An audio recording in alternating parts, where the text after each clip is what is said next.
പാലക്കാട് ബിജെപിയിൽ പൊട്ടിത്തെറി. വിമത കൗൺസിലർമാർ രാജിവെച്ചേക്കുമെന്ന സൂചന. ജില്ലാ പ്രസിഡന്റ് തെരഞ്ഞെടുത്തതിലെ അതൃപ്തിയാണ് വിമത നീക്കം ശക്തമാക്കിയത്. വിമതർ ബിജെപി വിട്ട് കോൺഗ്രസിൽ ചേരുമെന്ന അഭ്യൂഹത്തിനിടെ ചിലർ സന്ദീപ് വാര്യരുമായി ചർച്ച നടത്തിയതായും സൂചനയുണ്ട്.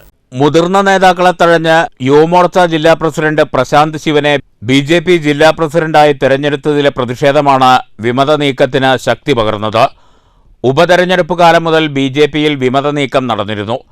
ബിജെപി ദേശീയ സമിതി അംഗവും മുതിർന്ന നേതാവും കൗൺസിലറുമായ എൻ ശിവരാജൻ, സംസ്ഥാന ട്രഷററും നഗരസഭാ കൗൺസിലറുമായ അഡ്വക്കേറ്റ് ഇ കൃഷ്ണദാസ്, നഗരസഭാ ചെയർപേഴ്സൺ പ്രമീള ശശിധരൻ, കൗൺസിലർമാരായ സാബു, സ്മിതേഷ് എന്നിവരുൾപ്പെടെയുള്ളവർ വിമത യോഗത്തിൽ പങ്കെടുത്തതായാണ് സൂചന. വിമതർ ബിജെപി വിട്ട് കോൺഗ്രസിൽ ചേരുമെന്ന അഭ്യൂഹവും പ്രചരിക്കുന്നുണ്ട്. പാലക്കാട് യാക്കരപ്പുഴയ്ക്ക് സമീപത്തെ ഓഡിറ്റോറിയത്തിലാണ് വിമതർ യോഗം ചേർന്നത്. അതേസമയം ഭാവി കാര്യങ്ങളോ സംഘടനാ വിഷയങ്ങളോ പ്രതികരിക്കാൻ വിമതയോഗത്തിൽ പങ്കെടുത്തവർ തയ്യാറായില്ല. ഇതിനിടെ വിമതർ സന്ദീപ് വാര്യരുമായി ചർച്ച നടത്തിയതായും സൂചനയുണ്ട്. പ്രതിഷേധിച്ച കൗൺസിലർമാർ ബിജെപി സംസ്ഥാന നേതൃത്വത്തെ രാജിസന്നദ്ധത അറിയിച്ചതായാണ് റിപ്പോർട്ടുകൾ പ്രചരിക്കുന്നത്.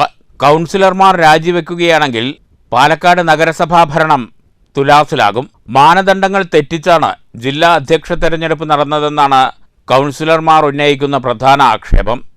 അതേസമയം ജില്ലാ പ്രസിഡന്റ് തെരഞ്ഞെടുപ്പിൽ ഒരു മാനദണ്ഡവും ലംഘിച്ചിട്ടില്ലെന്നാണ് നിലവിലെ ജില്ലാ പ്രസിഡന്റ് KM ഹരിദാസ് നൽകിയ വിശദീകരണം.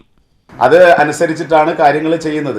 ഇലക്ഷൻ്റെ സംവിധാനം ഇലക്ഷൻ പാർട്ടി നിശ്ചയിച്ചിട്ടുള്ള ഒരു പ്രോസസ്സാണ്. അതതിൻ്റെ മാനദണ്ഡങ്ങൾ പാലിച്ചുകൊണ്ട് തന്നെയാണ് മുന്നോട്ട് പോകുന്നത്. അല്ല, എല്ലാ പ്രശ്നവും പരിഹരിക്കാം. പാർട്ടിയുമായിട്ട് ബന്ധപ്പെട്ട് വരുന്ന ഏത് പ്രശ്നമായാലും അത് പരിഹരിക്കപ്പെടണമല്ലോ. ഞാൻ പറഞ്ഞല്ലോ, അതൊരു സംഘടനാപരമായിട്ടുള്ള ഒരു പ്രോസസ്സാണ്.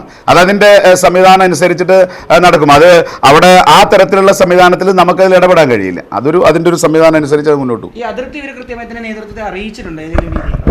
അറിയില്ല, അത് അറിയിച്ചിട്ടുണ്ടോ എന്ന് എനിക്കറിയില്ല. ജില്ലാ അധ്യക്ഷനെ അറിയിച്ചിട്ടില്ല. ആർക്കെങ്കിലും അതൃപ്തിയുണ്ടെങ്കിൽ പരിഹരിക്കുമെന്നും ആരും ഇതുവരെ അതൃപ്തി അറിയിച്ചിട്ടില്ലെന്നും അദ്ദേഹം വ്യക്തമാക്കി. News bureau, Palakkad.